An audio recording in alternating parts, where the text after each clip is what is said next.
On today's show, Volkswagen's ID.R race car breaks a 20-year-old record set by a Formula One race vehicle, BMW finally reveals the Mini Cooper SE EV, and Elon Musk puts to bed the idea that Tesla is secretly working on a brand new Model S or brand new Model X. These stories and more coming next.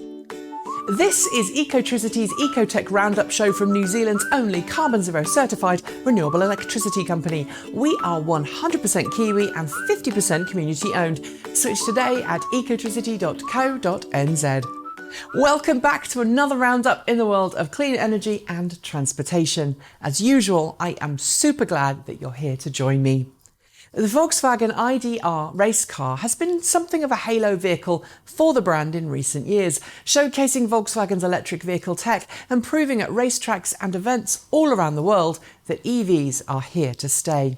Fresh from its trip around the Nürburgring Nordschleife, the single-seat electric race car has just set a brand new hill climb record at the Goodwood Festival of Speed, where it flew up the 1.86-kilometre course in 39.9 seconds. In the process, it set a new record, beating the previous 20-year one set by Nick Heidfeld in a Formula One race car. After what feels like months of waiting, BMW has finally unveiled its first mass-produced all-electric Mini. Called the Mini Cooper SE, which follows a trend in the auto industry away from adding the EV to a car's name, the four-seat, two-door hardtop utilises the BMW i3 drivetrain as its base, packing a 135 kilowatt electric motor, 50 kilowatt DC quick charging and a 32.6 kilowatt hour battery pack. Range is said to be at least 235 kilometers per charge. Price will likely vary from market to market. For some time now, we've heard rumours that Tesla was busy at work redesigning the original Tesla Model S and Tesla Model X. Primarily, those rumours had focused around the internal refresh to make the two models feel more like the Model 3 inside. But this week, Tesla CEO Elon Musk said on Twitter that there will be, quote, no refreshed Model X or Model S coming, only a series of minor, ongoing changes. When asked directly if a Model X will get a new interior, Musk responded with a simple no. Looks like the portrait touchscreen is here to stay.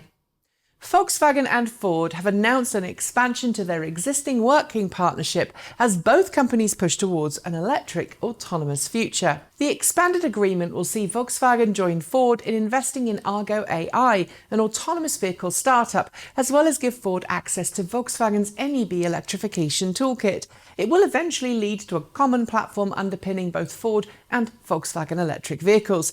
This will help Volkswagen towards its long-term goal of making its electric vehicle drivetrain technology the auto industry standard.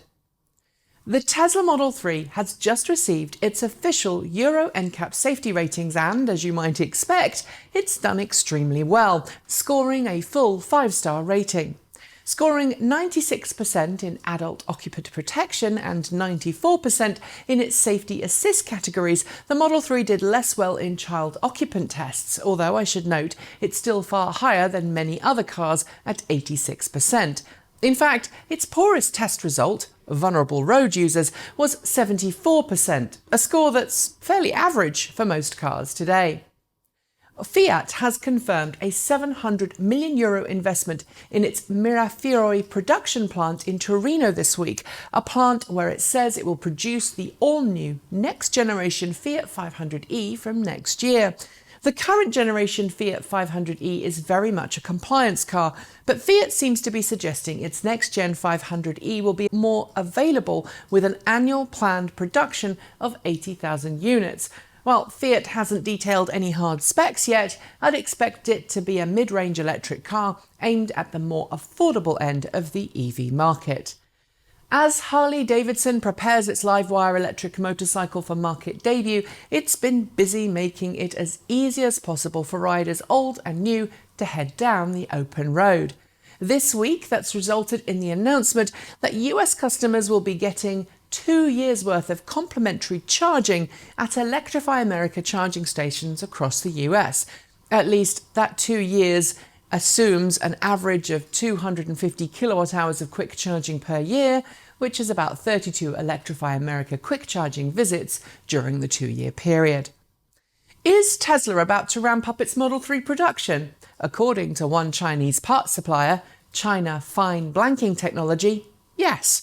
The company supplies high-powered relays to Tesla as used in its Model 3, and this week it's announced that Tesla will be upping its order from 20,000 units per month to 40,000 units from August.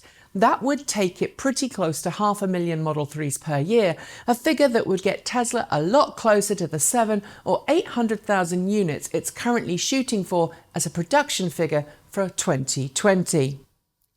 There are plenty of videos online of people driving Teslas down the Autobahn at top speed. I've done it myself, as well as people using autopilot to do the same. But now BMW and Mercedes are promising to get to the next level, with level 4 capable cars ready to drive on the Autobahn at full speed, completely autonomously, even without a human at the wheel, by 2024. For those who are interested, level 4 autonomy translates to a car that can fully drive itself with no human interaction, or even a human on board, along set routes. This is a massive step up from Tesla's current autopilot tech, although I'm sure Tesla and other automakers will be at the same kind of level by 2024. Volkswagen celebrated its 20 years of research and development in Silicon Valley this week by announcing a bit of a rebranding. Its former research laboratory will now be known as the Innovation and Engineering Center, California. But it also unveiled a retro-themed concept car in the form of the Type 20 Concept, a classic Volkswagen microbus with an all-electric drivetrain shoehorned in. Sadly, however, while it looks the part, the specs are not so good. 10 kilowatt hours of battery pack and a 120 horsepower electric motor and active suspension. Sadly, that pretty much makes this very concept car still a very much trailer queen as well. Still, it is pretty. And finally, it is always good to say thank you. At least, I hope that's what you were brought up to believe. I certainly was. So too, it seems, was a young lady by the name of Charlotte Smith, who is the brains behind the EVThankYou Project in the UK. She's been placing thank you cards on the windscreens of EVs for some time now, and has even had her efforts recognised by both the British royal family and the British government. Charlotte, currently 12, says she wants to help thank EV owners for helping children to breathe easier and avoid life-threatening illnesses, and we think that is amazing. We've just become one of her patrons to help support this project, and I hope that you do too. There is a link below. And on that note, I'm going to say goodbye. Don't forget to like, comment and subscribe. Tell your friends about the show, and if you've got some feedback, please do send it our way. We love hearing from you. Make sure as well that you hit the notification bell so you don't miss out on our next episode. And while you're at it, why not switch to New Zealand's only carboNZero certified renewable electricity company? It is super quick and easy to make the change, and if you do, you're going to be helping New Zealand towards a zero emission future. Thanks for joining me. I'm Nikki Gordon-Bloomfield. Ka kite. See you next time.